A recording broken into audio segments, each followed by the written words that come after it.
Sabi ni Peter Drucker, the best way to predict your future is to create it. Lumaki po akong OFW ng aking tatay. Maliit pa po ako nung siya umalis para magtrabaho po sa labas ng bansa. At doon ko po naranasan na lumaki habang yung tatay ko ay nasa labas po ng bansa.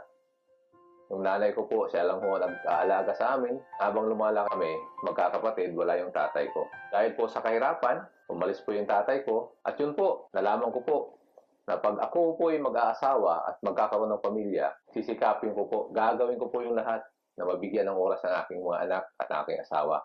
Sa hirap po ng buhay namin, nagkasakit po yung nanay ko. Nung nagkasakit po yung nanay ko, mas marami po kaming perang ginagastos doon sa panggamot niya kaysa pangtustos ng pag-aaral namin. Kaya doon ko po naisipan mag-working student. Naghanap po akong trabaho. Marami po akong pinasukang trabaho. Naging waiter po ako, naging tagahatid ng sulat, naging janitor din po. So habang nagtatrabaho po ako sa umaga, sa gabi naman po, nag-aaral po ako. Hirap po doon, nasa Davao yung magulang ko, nasa Manila po ako, nagtatrabaho at saka nag-aaral. Nagsikap po talaga ako yung dumating yung panahon na yung nanay ko kailangang operahan sa kanyang sakit. Wala ho kaming maitustos na panggastos, kaya po hindi ho namin naipa-opera yung nanay ko. Namatay po yung nanay ko at naging isang turning point po sa buhay ko na talagang mahirap po pala pag kayo'y walang panggastos para sa panggamot, para sa mahal mo sa buhay. Na-share po sa akin ang aking upline si Partner Rosler. Na-share niya yung DXN sa akin. At nakita ko agad kung gaano kalaki ang may tutulong ng DXN doon sa mga pangarap ko. So, unang-una, yung pangarap ko magkaroon ng oras pamilya ko. Pangalawa, yung pangarap ko naman doon sa financial freedom. Yung pangarap na para kumita. Dahil gusto kong gawin yung DXN, binibigyan ko talaga ng oras. Tinanggal ko muna yung aking mga weekends na ginagawa, gaya ng aking mga paglalaro ng basketball, yung panonood ng TV, yung pagkikipag-barkada. Kinonvert ko po lahat yun, ginawa kong DXN. Tandang-tanda ko pa dati, si Jill dati yung taga-explain ng produkto, habang ako naman taga-explain ng negosyo.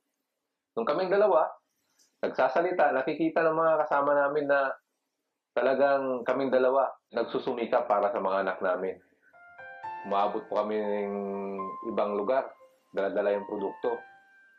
Kahit ginagabi na kami, ginugutom na kami, pinagpatuloy lang namin. So minsan, sa bus na lang po kami natutulog. Minsan po, nababasa kami, naulanan po kami. Pero alam namin na yung hirap na yon, bayad dito sa DXN. Yung hirap na yon, alam namin na mayroong kapalit. Kapalit na tagumpay, kapalit na kaginhawaan. After 5 years po, ang kagandahan po niyan, nag-resign po ako sa trabaho ko. A year after, yung asawa ko naman ho ang nag-resign sa trabaho niya. Dati-dati, ang oras namin sa mga anak namin, weekends lang. Ngayon, araw-araw na, may oras na kami sa mga anak namin. I am very grateful that I was able to achieve a balanced life. Naibibigay ko na po ang material na pangangailangan ng aking pamilya. Nagkakaroon na po ng mas mahabang oras para sila makasama. At nagkakaroon na ako ng mga oras para makatulong pa ng mas maraming taong mapaganda ang kanilang buhay. May oras na rin po ako para gawin yung passion ko. Ang passion ko maging isang atleta at isang magaling na coach.